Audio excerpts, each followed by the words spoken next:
Bonjour tout le monde, c'est chouette que vous soyez là.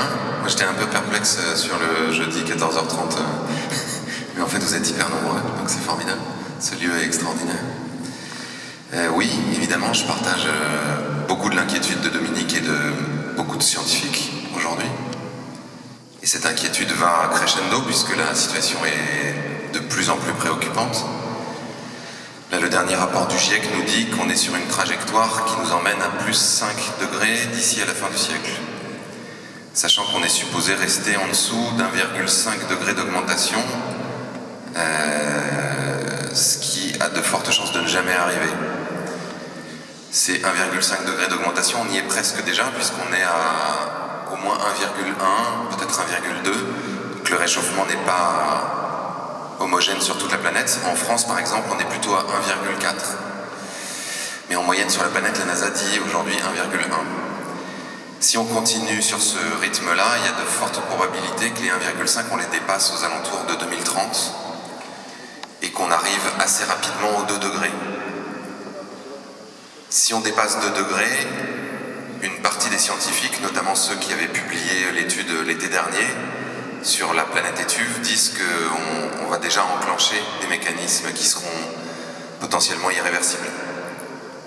Une des choses qui les inquiète le plus, c'est la fonte du permafrost en Arctique, en Sibérie, donc cette couche de terre gelée qui emprisonne des quantités très importantes de carbone, notamment de méthane. Et ils estiment que rien qu'en Antarctique, il pourrait y avoir 4 fois plus de gaz réchauffeurs de l'atmosphère que ce qu'on a déjà envoyé nous, depuis le début de la révolution industrielle. Ce qui voudrait dire que si ces gaz se relâchent dans cette proportion-là, on va vers un phénomène d'emballement qui sera quasiment impossible à arrêter. Et donc qui va nous faire grimper vers 3, 4, 5 degrés beaucoup plus rapidement que prévu. Plus 5 degrés en 2100, c'est les prévisions du GIEC, mais il y a des prévisions qui sont même déjà plus alarmistes, qui viennent des entreprises et notamment des pétroliers. BP et Shell ont fait des scénarios internes qui ont fuité dans la presse anglaise l'an dernier et qui imaginent qu'on sera à plus 5 degrés en 2050.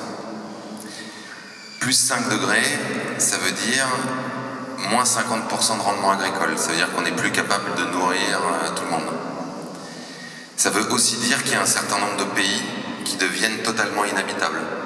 Il y a à nouveau une étude là qui a été faite par l'Institut Max Planck en Allemagne, qui portait sur à la fois le Maghreb et la péninsule arabique, donc sur un bassin de population d'à peu près 500 millions de personnes, et qui estimait que autour de plus 5 degrés, on ne pourra plus habiter là-bas.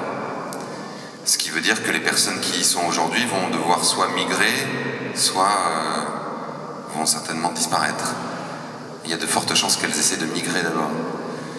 Et quand on voit les difficultés que posent les quelques dizaines de milliers de migrants qui sont arrivés en France depuis la Syrie, depuis la Libye, ces derniers mois, voire même ces 2-3 dernières années, on peut imaginer ce que des migrations massives de centaines de millions de personnes pourraient provoquer sur la planète. Des conflits, la montée de régimes politiques certainement plus autoritaires. Parallèlement à ça, le réchauffement accélère la disparition des espèces. Et on est déjà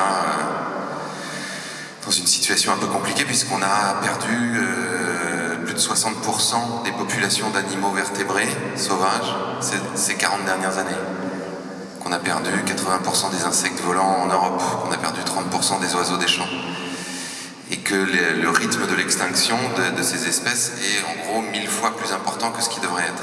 Si ces espèces-là disparaissent, il y a de fortes chances que nous disparaissions aussi. Donc face à un constat comme celui-là, qui est anticipé depuis un bon moment, parce que ce qu'on est en train de se dire là, en gros, on le savait déjà dans les années 70.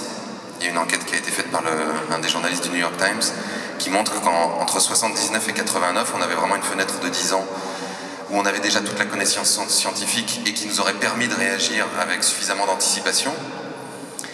Là, ce que les scientifiques nous disent, en tout cas ceux qui sont les plus effrayés, c'est que la fenêtre qui nous reste avant que des phénomènes climatiques extrêmes se généralisent, parce qu'il y a déjà des phénomènes climatiques extrêmes dans un certain nombre d'endroits du globe. Vous avez dû voir, on a vu en France qu'on a battu notre record de température avec 45,9. Vous avez dû voir ce qui s'est passé en Inde, la ville de Chennai, 11 millions d'habitants, quasiment plus d'eau, nécessité de faire venir de l'eau ailleurs dans le pays parce que tous les réservoirs qui permettent de stocker l'eau étaient totalement vides. Vous avez vu ce qui s'est passé l'été dernier, les incendies de forêt massifs, les sécheresses, bon, tout ça va continuer à se produire.